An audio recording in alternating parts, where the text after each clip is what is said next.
Well, it's Good Shepherd Sunday, and we celebrate Jesus as our Good Shepherd. And to understand Jesus as our Good Shepherd, we have to go back to the time of Jesus, not what we see today.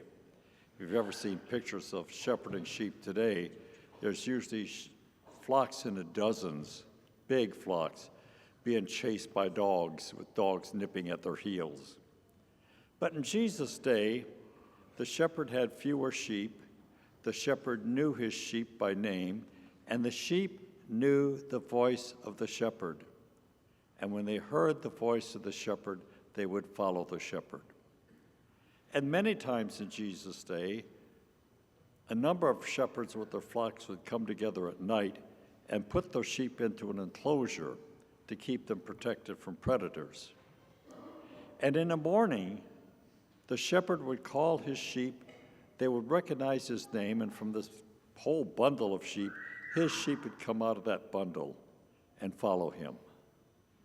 He was their shepherd who led them to feeding, to waters, to pastures, and took care of them.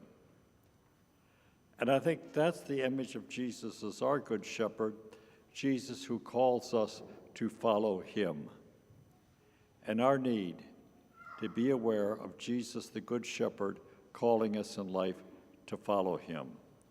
And it's in the big things of life as well as the small things of life, like a major change in your life, a major direction in your life.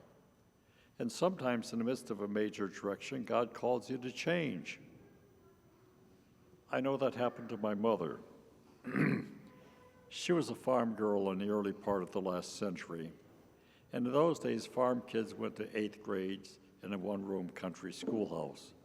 So at 14, your education ended. And my mother, at the age of 14, lost her mother. And she was finished with her education, and she somewhat took over being the woman of the house, taking care of my grandfather who was running the farm. And she also helped with the farm work. And so that's what she did for a number of years, from 14 on. And she was considering to keep on doing that into her adult life. She saw that as her call, and she was responding to that call. But then one day, her brother Alfred came home, and he brought this Benoit guy with him. Well, you can see where that was going, don't you? Yeah. And so things happened.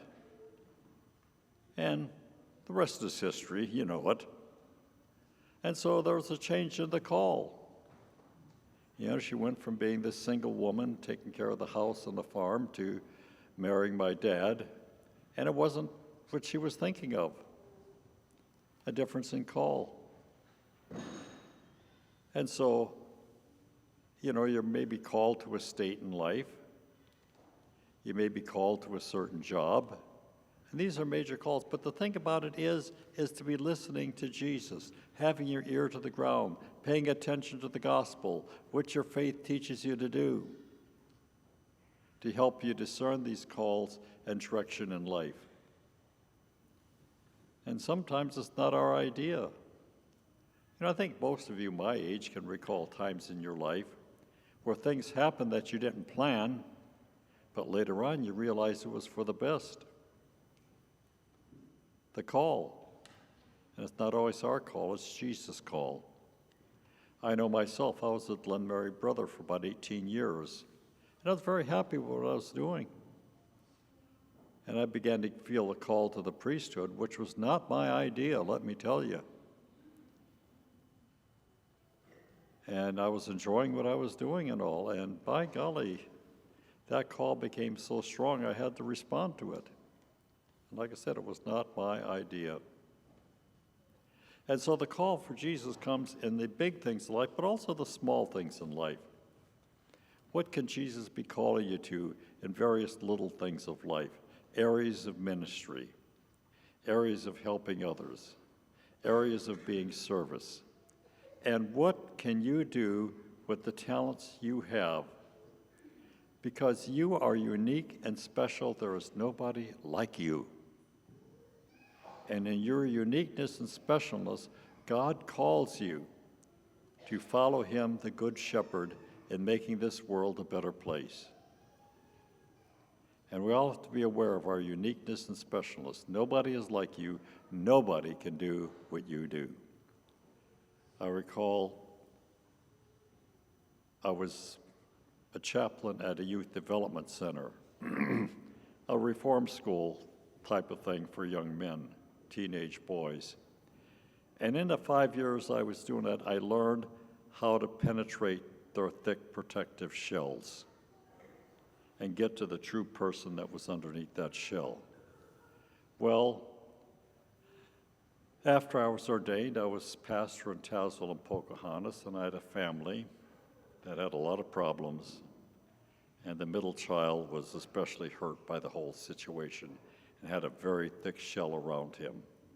Well, because I had that previous experience, I managed to get to the beautiful, sensitive person underneath that shell.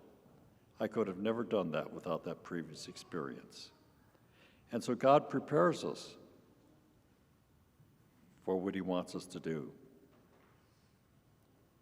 And like I said, there's very few people could have done what I did because very few people had that experience. And so what has God given you? What are your gifts? What are your talents? What are your abilities? And how can you use them to continue God's work? How can you be listening to the voice of the Good Shepherd calling you to use your gifts, your talents for the betterment of the church and the world?